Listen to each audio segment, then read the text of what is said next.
이어서 자동차 이야기 해봅니다. 설 연휴가 바로 내일부터 시작이 되죠. 오늘부터 설 지내러 고향으로 출발하시는 분들 많으실 것 같은데요. 특히나 코로나19 오미크론 변이의 대유행으로 직접 자가용을 운전해서 가는 귀성객분들이 많을 거란 분석입니다. 장거리 운전을 앞두고 어떤 점들을 기억해 둬야 할까요? 박병일 자동차 명장과 함께 알아보겠습니다. 명장님 안녕하십니까? 네, 안녕하세요. 네, 반갑습니다. 네, 어떻게 이번에 설 때 귀성하시나요? 네, 저는 집이 세종에서 내일쯤 내려가려고 합니다. 아, 그러시군요.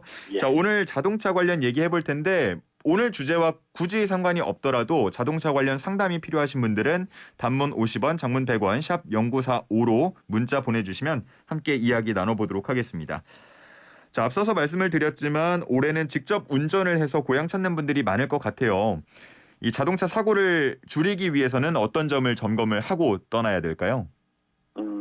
사실 자동차는 부품이 약 한 3만 개 정도 돼 있기 때문에 여러 가지 점검할 건 많지만 예. 그래도 제일 중요한 거는 아무래도 엔진의 심장이라고 할 수 있는 엔진이 있으니까 그 엔진 오일 점검하시고요. 거기에 냉각수, 물이 또 정확히 있어야지 그 순환한다는 데 도움이 되니까 냉각수가 필요한 거고요. 흔히 부동액 점검한다는 얘기죠. 예. 그다음에 요새는 거의 다 자동 변속기이기 때문에 미션 오일 점검하고요. 브레이크를 아주 자주 밟을 수 있기 때문에 브레이크를 점검하고 또 아무래도 날씨라든가 이런 상황이 안 좋아지면 와시액을 풀어야 되니까 와시액을 점검을 한번 해두는 것도 좋은데 예. 진짜 중요한 게 있어요. 뭐냐면 예. 상대하고 내 안전을 위해서 꼭 제동등, 그래 브레이크 밟았을 때 제동등이 들어오나 안 들어오나 나만 밟으면 안 되잖아요. 뒷사람도 알아야 되니까. 예. 그래야 안전거리 확보가 되니까 제동등 꼭 확인하시고요. 예. 그다음 방향등. 내가 오른쪽으로 간다, 왼쪽으로 간다, 뒷사람도 알아야 되는 거죠. 나만 알고 가면 안 되는 거고 뒷사람이 꼭 알아야지 예. 서로가 이제 상황 파악이 되기 때문에 제동등과 방향등은 꼭 점검하시는 게 좋아. 근데 제동등과 방향등은 이제 혼자 점검할 수는 없잖아요. 그쵸, 두 사람이 점검해야 돼요. 이제 브레이크 밟았을 때 뒤에 들어오는지 아니면 또 방향을 틀었을 때 이제 또 점검 들어오는지 꼭 확인하고 출발하시는 게 아무래도 안전사고를 줄일 수 있는 방법 아닌가 생각합니다. 예. 정말 고속도로 같은데 운전하다가 앞차 브레이크 등 안 들어오거나 한쪽만 들어오더라도 헷갈리더라고요. 네, 그리고 어느 날은요, 완전 스텔스차가 있어요. 안 보여. 안 그러니까요. 켜놓은 차도 있어요. 그죠? 예. 그러다 보면 갑자기 따로 쫓아가다 보면 같은 속도를 내다 보면 아무래도 사고 날 수 있잖아요. 왜냐면 예. 고속도로는 또 100km 이상 막 밟잖아요. 예. 요번에 규선길이 좀 100km 싹 쭉 밟았으면 좋겠는데 그래도 갑자기 껌껌해지는 차가 나타나면 당황스럽죠. 맞습니다. 특히나 저녁 같을 때 라이트 안 켜고 가는 차들 있으면 겁나요. 겁나죠. 맞아요. 네. 갑자기 말씀하시니까 궁금한데 네. 브레이크 등하고 헷갈리는 경우가 있거든요. 그 빨간색 방향등은 이게 법적으로 허용이 되는 건가요? 네, 원래는 안 되는 거죠. 원래 이제 제동등은 빨간색이고요, 적색 빨간색이고 네. 방향등은 노란 색깔의 정색이죠. 그렇죠. 근데 수입차 일부라든가 어떤 개조하는 거 또 두 개 다 빨간색도 있잖아요. 예, 헷갈려요. 그러니까 상대방한테 혼란을 줄 수 있기 때문에 내 안전을 위해서라도 제동등은 빨간색, 그다음에 방향등은 황색등, 노란 등이 좋죠. 그런 경우는 앞서 말씀하신 수입차 같은 경우라던가 아니면 멋을 위해서 튜닝을 한 걸로 봐야 되는 건가요? 네, 맞아요. 그런 차가 많아요. 근데 이제 가끔씩 있긴 한데 그런 예. 차들은 내 안전을 위해서 사실은 모르겠어요. 다른 사람과의 어떤 차별화는 될 수 있을지 몰라도 여러 사람 안전, 내 안전을 위해서라면 그렇게 개조하거나 튜닝해서는 또 검사에서도 요새 불합격 당하잖아요. 그러니까 사실 좋지는 않아요. 내 안전과 이제 자동차 검사도 안 좋은 일이 있으니까 안 하는 게 좋겠죠. 당연히 안 하는 게 좋겠는데 혹시나 만나면 피해 가시는 게 좋을 것 같아요. 너무 헷갈리더라고요. 맞습니다. 앞서서 말씀해 주신 것 중에 타이어는 빠져 있던데 이 타이어 점검도 좀 해야 되지 않겠습니까? 그럼요. 타이어는 정말 어떻게 자동차 부분 중에서 가장 안전과 직결된다고 보면 타이어죠. 운전실하고 상관없죠. 가다가 타이어가 펑크가 난다는 건 별거 아니지만 파열이 되면, 그죠? 파열되기 때문에 운전 실력과 상관없이 차가 쏠리게 되고 결국 예. 사고 나잖아요. 그래서 타이어는 절대 연도를 보셔야 돼요. 연도가 5년 이상 된 타이어를 앞타이어에 꼈다는 얘기는 내 안전을 확보하지 못한다라고 하기 때문에 타이어 연도가 괜찮은가 한번 좀 보셔야 되고 5년 정도 됐다 넘었다 그러면 앞타이어 써서는 절대 안 된다는 거고요. 그다음에 또 타이어의 그 트레드 깊이, 그러니까 마모의 한계를 보이잖아요. 예. 3mm 이상이 돼야 돼요. 근데 만약에 지금 아무래도 눈이 올 수도 있고 비도 오고 그러면 물을 잘 배출하고 또 눈길에서 좀 빠져나가려고 하면 미끄러운 데서 타이어 깊이는 3mm, 타이어는 절대 5년 되면 안 되고 예. 타이어 공기 압력 절대적으로 확인하시고요. 타이어 공기 압력은 어느 차에 얼마였는지 모른다면 네. 운전석 열면 안전벨트 옆에 기둥에 보면 흔히 삐필러라는데 타이어 공기압이 써 있어요. 예. 그럼 거기에 공기압을 앞바퀴하고 뒷바퀴 맞춰서 넣으셔야 돼요. 근데 만약에 오늘 이제 회사 다니시는 분들이라던가 일이 늦게 끝나시는 분들은 야, 이거 타이어 점검해봤더니 문제가 있는 것 같은데 다 문을 닫아서 이거 뭐 교체하기는 힘들다 이런 경우도 있을 것 같거든요. 눈이나 비 오면은 이럴 때 대비하는 방법도 있을까요? 사실 눈이 비려 있잖아요. 예. 그런데 사실 이제 준비할 필요는 있겠죠. 월동당구 당연히 준비해야죠. 그죠? 타이어 체인도 한번 쭉 확인하고 이제 와시액도 점검하는데 만약에 체인이라든가 이렇게 준비 안 되는데 눈을 만났다. 예. 예를 들어서 그러면 타이어 공기압을 빼는 방법이 있어요. 그러니까 타이어 공기압력을 이제 이쑤시개라든가 볼펜으로 쭉 눌렀을 때 한 엽서의 가로 넓이 정도, 그죠? 예. 우리가 보통 이제 타이어 공기압력이 엽서의 세로 넓이 정도가 돼요. 네. 이제 접지 면적이. 네. 그러면 쭉 누르면 가로 면적도 되면 웬만한 뭐 빙판길이라든가 눈밭에서 조금 구동하기가 좀 좋을 수 있다 이렇게 볼 수 있어요. 타이어를 오히려 너무 빵빵하게 하지 말고 공기압을 좀 빼라. 라는 말씀이시죠? 그러니까 이제 눈이 왔을 때 체인이 없을 때 좋지 않은 방법이에요, 이거는요. 예, 참고하시면 좋을 것 같습니다. 그 운전을 하다가 타이어가 펑크가 나는 경우도 있잖아요. 고장이 생기는 경우도 있고 이럴 때는 어떻게 대처를 해야 돼요? 절대 도로가의 한쪽에 예전에는 그런 얘기했어요. 이런 걸 펑크가 나면 차를 한쪽에 세우고 타이어를 교환하는 방법에 대해서 설명했는데 이건 굉장히 위험한 행동이에요. 절대 이건 안 되고요. 요즘 차들은 스페어 타이어도 없지만 또 스페어 타이어 있다 하더라도 꼭 갖고 다니는 공기 펌프 꼭 정상 작동하는지 확인해봐야 해요. 그러니까 타이어가 펑크가 났다. 그러면 시가잭에다가 전기선을 연결하고 타이어 공기 압력을 주입하면 웬만한 데는 다음 휴게소까지 웬만하면 갈 수 있거든요. 그죠? 대신 1차선으로 가지 말고 가쪽 차선으로 쭉 가시면 돼요. 그래서 절대 도로가에서 타이어 교환하는 건 절대 안전상 좋지 않으니까 타이어 공기 펌프로 타이어 공기압을 집어넣고 가시는 게 좋습니다. 당장 뭐 이동이 안 될 정도 수준이 아니고 뭐 바람이 조금씩 새는 정도라면 바람을 보충하면서 다음 휴게소까지는 가라. 그게 안전하다 이 말씀이시죠? 네, 그 말도 되는데 어느 정도 타이어가 펑크를 했다 그래서 공기압이 금방 쑥 빠지는 건 아니거든요. 통선에 뭐 바람 빠져도 빠지는 건 아니기 때문에 천천히 빠지기 때문에 타이어 공기압을 넣어서 빵빵하게 해가지고 최소를 넣고 그걸 가다 보면 서서히 빠지니까 그죠? 중간에 뭐 휴게소가 만약에 뭐 20km 안에 다 있잖아요. 30km 안에 다 있고. 그렇기 때문에 중간에 만약에 빠지면 한 번 더 넣고 가면 되니까. 그래서 타이어 공기압 펌프로 공기를 넣고 주입해야지 절대 타이어 교환한 일은 없어야 돼요. 만약 타이어 교환을 하면 휴게소에 가서 꼭 교환하셔야 됩니다. 알겠습니다. 운전 중에 차가 이상하면은 당황하시는 분들도 많고 당황하다 보면 사고도 나잖아요. 그렇죠. 이 차가 갑자기 진동이 심해진다 이런 경우에는 어떤 문제들이 있을 수 있을까요? 진동이 심해진다는 건 갑자기 진동이 연료가 떨어진다든가, 그죠? 부족한다든가. 그렇죠. 아니면 엔진이 뭐 이상이 있어서 그런 건데, 그렇게 뭐 진동이 막 그렇게 심하지는 않을까요? 지금 하면 출발선에서 출발할 때 이상이 없었다면, 만약에 주행 중에 그러다면 연료가 떨어지는 방이 없죠. 그래서 우리가 연료 경고등을 잘 봐야 되는데, 너무 믿을 건 아니지만, 연료 경고등이 들어왔다 하더라도 50km에서 70km까지 갈 수 있으니까 혹시나 도로가에서 경고등이 들어왔다 너무 당황하지 않으셔도 됩니다. 알겠습니다. 그리고 그런 분들도 계시더라고요. 차에서 예전에는 못 맡아봤는데 뭔가 좀 시큼한 냄새가 갑자기 나는 경우가 있다. 이런 거는 어떤 문제입니까? 냄새 두 가지만 주의하면 돼요. 단내가 나는 거, 엿기름 냄새 단내가 난다는 거는 냉각수가 새는 거예요. 물 보충하면 새는 것이고 그다음에 식초 냄새 나는 차가 있어요.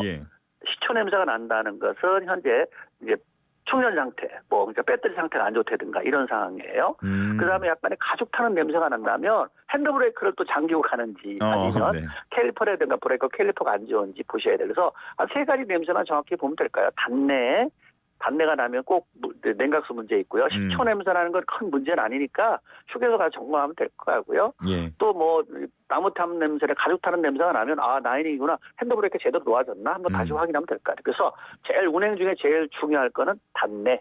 단내 냉각수 문제이면 오버히팅하면 안 되니까 예. 그것만 잘 확인하고 가시면 될 것 같습니다. 알겠습니다.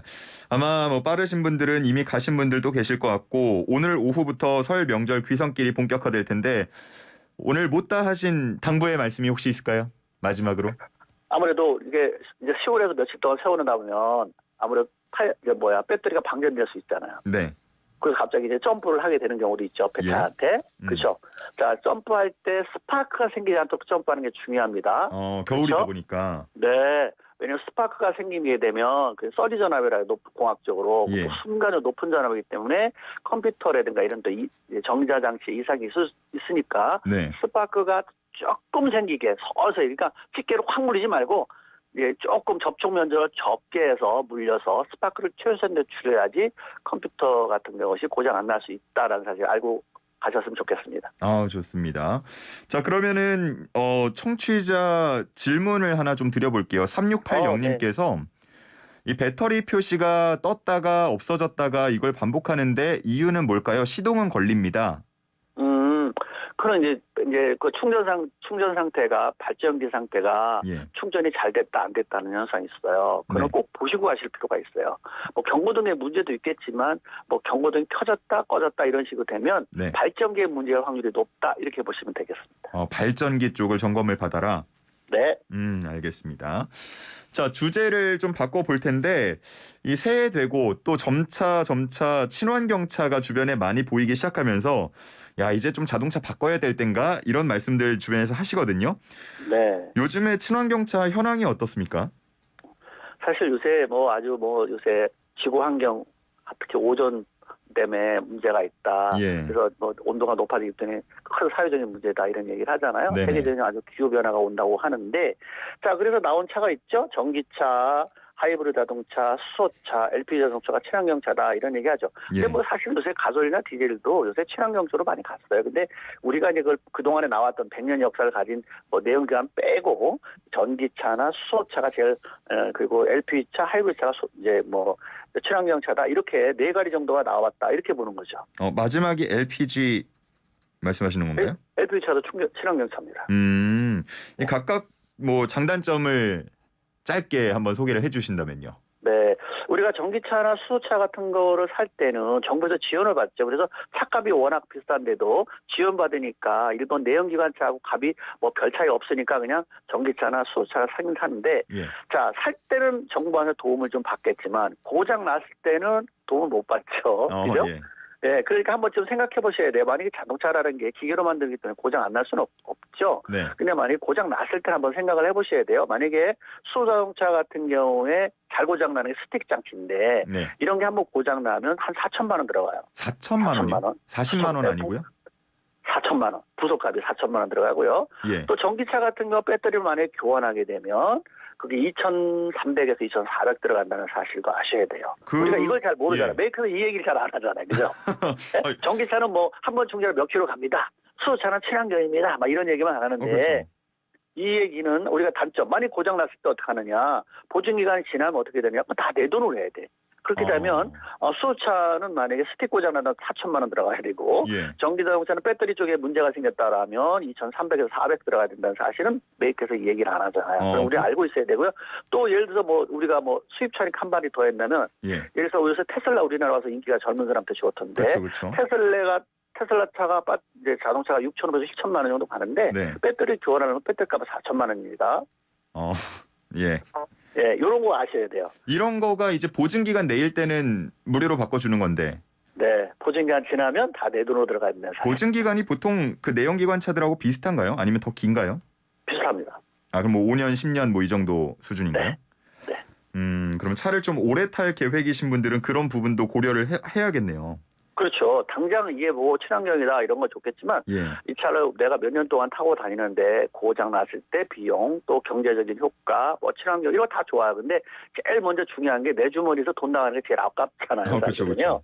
그러니까 이런 게 고장 났을 때 뭐 정부 지원 받아서 차는 좀 싸게 샀는지 몰라도 고장 났을 때 AS 할 때 받을 때라든가 아니면 비용 들어간다든가 또 시간이 많이 걸린다든가 예. 뭐 여러 가지 불편함이 특히 뭐 수소장차 같은 거 충전하려면 뭐 그 장소 가지 않으면 뭐 가솔린차나 디젤 내연기관차나 쉽게 접할 수는 없잖아요. 예. 또 전기차들도 뭐 아파트 쪽에서 막 충전한다 하더라도 예를 들어서 쉽게 할 수 있는 공간들이 잘 없잖아요. 네네. 그다음에 뭐 휴게소에서 충전하려면 줄 서야 되는 입장도 있고 그렇기 때문에 그런 것도 다 한번 계산해 보시면서 시간의 여유가 있거나 어떤 마음의 여유가 있는 분들은 괜찮지만 네. 그렇지 않은 분들은 바쁜 사람들 또 장거리 운전하는데 이런 거 또 뭐 이렇게 수시로 왔다 갔다 하는 거 다 환경을 계산하면서 차를 사셔야 돼요. 그러니까 나는 장거리 운전을 많이 한다. 나는 짐을 많이 실른다. 예. 나는 단거리 운전한다. 그렇지 않습니까? 예예. 뭐 그런 거를 다 계산하면서 차를 하야지. 디자인 보고 요새 유행 따라서 한번 한다. 이거는 조금 생각을 해볼 필요가 있지 않나 생각합니다. 아니 저는 아까 그 말씀해주신 수리비 충격에서 헤어나지 못하고 있는데 만약에 그런 상황이라 그러면 제 입장이라면 그냥 새로 차를 바꿔서 사자. 그 돈 보태서 사자 새 거를. 네. 그렇게 될 것 같은데 사실 폐차를 시키고 새로운 차를 사고 이런 거는 친환경하고는 거리가 멀잖아요 또. 그렇죠. 그러니까 그렇게 되니까 예를 들어서 요새 내연기관 자동차는 뭐 10년 뛰었다 하더라도 뭐 아직 쓸만하고 예. 뭐 솔직히 키로수 얼마 때문에 더욱더 뭐 20년 요새 막 쓰잖아요. 예. 근데 전기차라든가 수소 자동차는 만약 고장 지원받는 게 딱 10년이나 10만 킬로 정도 되는데 예. 10만 킬로 넘어가 버리면 이제 다 내 돈으로 들어가야 되잖아요. 예. 그러면 중고차를 팔 때도 가격이 떨어져. 일반 내연기관만 못해. 더 예. 싸게 받아요. 네? 그렇게 되고 또 돈도 들어가고 이렇게 되면 예. 한번 좀 생각을 해볼 필요가 있다. 그래서 지금은 뭐 이렇게 어쩌지 몰라도 나중에 이게 한 바퀴 돌면 그러니까 전기차나 수소차가 폐차될 때까지 해서 한 바퀴 돌면 예. 일반 사람들이 내가 다음에는 다시 내연기관 차를 사겠다 이렇게 될 것 같은 느낌이 많아요. 이게 왜? 일단 단순하게 비용이 많이 생각할 문제가 들어가니까. 아니네요. 네, 비용이 많이 들어가. 그러니까 이런 거는요 방송에서 다 얘기할 수는 없으니까 예. 사람들한테 전문가들한테 여러 가지 조언도 얻고 본인의 생각도 합쳐가면서 예. 그래서 고민하면서 차를 구입하는 것도 좋아요. 그래서 왜 그러냐면 요새 제 주변에도 그래요. 이거 요새 친환경 차로 바꿔야 되는 거야? 아니면 내연기관 차 그냥 사야 되는 거야? 막 이렇게 고민하는 사람 많아요, 사실. 그래서인지 9186님께서는 박병일 명장에게 이런 질문을 주십니다. 네. 새 차를 구입을 하려고 하는데 1년에 네. 한 5, 6만 킬로 정도를 타는 분이래요. 출장을 많이 네. 가신다고 합니다. 네. 전기차를 사기에는 충전 거리가 짧아서 아직은 좀 이른 것 같고 네. 내연기관 차를 고르려고 하는데 경유차의 경우에는 조만간 단종된다는 소리가 있어서 어떻게 선택해야 할지 고민이 됩니다라고 하십니다. 걱정하지 마십시오. 장거리 꽤 뛰면 디젤차 예. 사세요. 디젤이요? 네. 경유차. 그게 쉽게 없어지질 않아요. 요새는 뭐 제가 방송에서 해야 될 용어인지 아닌지 모르겠는데 이런 거예요. 예. 그래서 뭐 친환경차, 뭐 전기차, 수소차니까 다 오른 게 뭐죠? 그 회사 주식이 올랐고 예. 거기 납품하는 부품 회사가 올랐지. 네. 우리 주머니에서는 사실 돈이 더 나가는 거잖아요. 차값 비싸고 수리비 비싸고 고장에 쉽지도 않고 예. 또 보증기간도 지나가면 다 내 돈 들어가야 되기 때문에 만약 그런 것도 생각한다면 내연기관 차가 어떻게 보면 제일 합리적인 차다. 저는 그렇게 생각합니다. 그래서 만약에 환경도 생각한다. 그러면 하이브리드 차 사는 게 좋아요. 환경을 좀 생각하면 하이브리드 네. 아니면은 이런 경우에 1년에 내 5, 주머니 6만 킬로 생각하면 타는 경우는 디젤. 좀 깔끔하게 정리가 되는 것 같네요. 그 네. 전기차 마지막으로 제가 짧게 좀 궁금한 게 있어서 여쭤보려고 하는데 예. 전기차나 수소차 같은 경우에 앞서서 말씀하신 것처럼 마케팅할 때는 한 번 충전하면 뭐 몇 킬로까지 간다 이렇게 하잖아요. 네. 이런 배터리 수명 왜 우리가 스마트폰도 점점 배터리가 빨리 닳는 것 같고 그런 기분이 드는데 지금 차량은 어떻습니까? 차량 리튬 배터리는 뭐 한 10만 킬로 정도까지는 보증을 하죠. 예. 그리고 또 열을 많이 받아요. 예. 그렇기 때문에 좀 안전, 특히 화재라든가 폭발의 위험은 없잖아 있는 거죠. 그래서 예. 만약에 전기차가 나쁘다는 건 아니고요. 지금 리튬 배터리는 안전한 배터리가 아니기 때문에 예. 이 전기의 배터리가 이제 그 고전도 배터리라든가 황 배터리가 나올 때까지는 조금 기다려주는 게 기술자 입장 나한테 물어본다면 저는 그렇게 말하고 싶다. 명장 입장에서는 아직 전기차는 더 발전할 게 남았다. 그렇죠. 라는 말씀이시죠? 네. 고장나면 돈 들어가고 예. 또 아직 안전하는데 조금 내연기관이나 LPG차나 디젤차보다는 좀 안전한 면에서는 떨어지는 건 사실 아닙니까? 사실. 예. 네? 메이커는 말 안 하지만 수소차나 전기차는 솔직히 전기차 같은 경우는 뭐 지금 400V 이렇게 됐지만 좀 800V 나오게 되면 더 위험해요. 사실은. 왜냐면 비가 오는 날 지나갔을 때만이 감전될 확률이 없다라고 하지만 있을 수 있는 거잖아요. 예. 왜? 내연기관보다는. 그렇기 때문에 뭐 예를 들어서 물탕 튀고 막 뭐 도로가를 막 장마철에 다닌다. 전기차는 위험해요. 사실은. 그렇기 때문에 내연기관을 해봐야 고장 나봐야 시동 꺼지는 몇 개 없잖아요. 예. 근데 전기차는 또 달라질 수 있어요. 명장님 혹시 인터뷰 후에 환경단체로부터 좀 이의 신청 받으면 어떡하십니까? 괜찮아요. 그건 사실이니까. 저는 기술자 입장에서 얘기하는 거고 예. 소비자 입장에서 얘기하는 거지. 저는 무슨 단체하고 상관없어요. 그렇잖아요. 저는 기술적인 거 물어봤기 때문에 저는 기술적인 대답을 한 거예요. 예. 저는 궁금한 게 앞서서 내연기관차도 지금은 환경에 그렇게까지 우려할 정도는 아니다라고 말씀을 해주셨잖아요. 그 부분이 네. 좀 구체적으로 설명이 가능할까요? 디젤차는 뭐 아주 매연으로 펑펑 나온다. 옛날 차는 그랬어요. 근데 지금은 15년 이후로 요소수 쓰는 타입 있잖아요. 얼마 전에 요소수 대란 났는데 네. 요소수 쓰는 차, 디젤차 뒤에 머플러에서 보세요. 가솔린차나 LPG나 거의 머플러가 깔끔해. 뒤에서 안 나와요. 예. 그렇기 때문에 그거는 예전에 뭐 요소수를 넣지 않았던 차는 매연 나오는 거 맞아요. 예. 네? 근데 요소수 쓰는 타입들은 매연 없습니다. 진수산화물도 없고 그렇기 때문에 저는 디젤차도 요새 요소수 쓰는 타입은 친환경차다라고 보는 거예요. 제 기술자 입장에서 보면. 예. 그다음에 가솔린 자동차 같은 경우 DPF라든가 촉매라든가 이런 원래 전자 컴퓨터에서 다 제어하기 때문에 예전에처럼 뭐 이렇게 뭐 질소산화물이라든가 매연 이렇게 일산화탄소가 많이 나오는 거가 아니기 때문에 예. 저는 뭐 그렇게 문제가 없다 이렇게 봅니다. 단지 이제 뭐 예를 들어서 이렇게 전기 친환경 차를 가면서 회사 주식 오르고 또 부품 회사들 주식 올라가기 때문에 예. 전 개인적으로 이런 생각이 들어요. 이 사람들이 완전 주식 장사하구나 이런 생각이 들어요. 명장님은 혹시 차량 바꿀 계획이 있으신가요? 수년 내에? 저는 디젤차 탑니다 지금. 왜냐면 저는 장거리로 운전을 많이 하기 때문에 예. 저는 뭐 제일 한 번 넣으면 뭐 1000km가 넘게 나오는데. 예. 그리고 뭐 요소 쓰는 타입이 때문에 뭐 환경을 이렇게 파괴하는 차도 아니고 그래서 저는 장거리 저처럼 타는 사람은 디젤차가 제일 현명하다 보죠. 현재로서는 그럴 것 같은데 앞으로 이 변화를 거부하기가 어려워질 수도 있겠다는 생각이 들거든요. 그러면은 그렇죠. 만약에 좀 관심을 갖고 있는 차가 있으신가요? 그렇죠. 이제는 앞으로 뭐 시간이 한 10년 정도 지나면 이제 전기차로 많이 갈 거예요. 근데 수소차는 아직 안전이라든가 모든 게 확보가 안 됐기 때문에 조금 더 늦을 것이고, 예. 이제 다만 전기차가 고전도 배터리라든가 황 배터리로 나오게 되면 충전 시간도 짧고, 예. 이제 고장도 적고, 그렇잖아요. 운행 거리도 길어지는 거잖아요. 예. 그렇기 때문에 가능합니다만 지금 이제 전기차 배터리 같은 경우에 막 급속 충전을 하게 되면 배터리 수명이 짧아지는 거고 만약에 여름에 에어컨 틀거나 겨울에 히터 틀 때 불안불안하잖아요. 솔직히 예. 매달 떨어지는데 네. 야 내가 지금 저기 대전까지 가야 돼. 지금 매다가 반이야. 여기까지 갈 수 있을까? 내 히터 틀면 안 되겠지? 끄고 가야 되나? 이렇게 그 행복감을 자동차 탔을 때 그 시간만큼 행복해야 되는데 예. 그 불안불안 마음이 내가 가득하면 행복하지 않은 차가 될 수 있기 때문에 아직은 조금 시간이 좀 필요한 차들 아닌가 생각합니다. 알겠습니다. 이렇게 오늘 얘기 나눠보니까 제가 생각을 하고 있던 거랑 다른 측면들이 굉장히 많았고 또 많은 여러 가지 방면으로 생각을 하게 되는데 다음에 기회가 되면 또 한번 모셔서 관련된 얘기 나눠봤으면 좋겠습니다. 오늘 말씀은 여기까지 듣겠습니다. 네, 감사합니다. 네, 감사합니다. 지금까지 박병일 자동차 명장이었습니다.